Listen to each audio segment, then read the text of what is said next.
Share ko lang tong kararating ko lang dito, binigyan agad ako ng boss kong allowance, pero hindi naman ako bumibili ng food ko siya.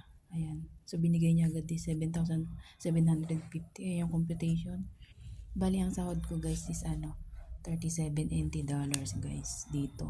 Kasama na yung allowance ko. O sana all. Iba kasi si Akong hindi nagpapatulog minsan. Natakot yung boss ko baka layasan ko yung alaga ko, kaya panay ang pakita sa akin kung magkano yung sasahurin ko. So yan, kung yung ibang amo, makukuha mo pala yung allowance mo pag naka 1 month ka na. So ito, start pa lang ako, binigay niya na agad yung allowance ko guys. Pero hindi ko siya nagagamit guys.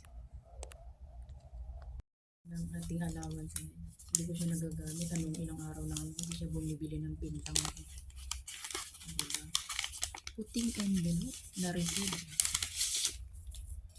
Marami akong makaipon ako nito guys. Ayan, malutong ko yun. 1, 2, 3, 4, 5, 6, 7. 5, 750. Oh, so ito ang ating food allowance monthly. Diba? Hindi ko siya magagalaw guys. Kaya makakaipon ako dito. Maganda rin yung palipat-lipat. Hindi rin 70, naging 20, naging 23, tas ngayon naging 37. Sana all. Bye!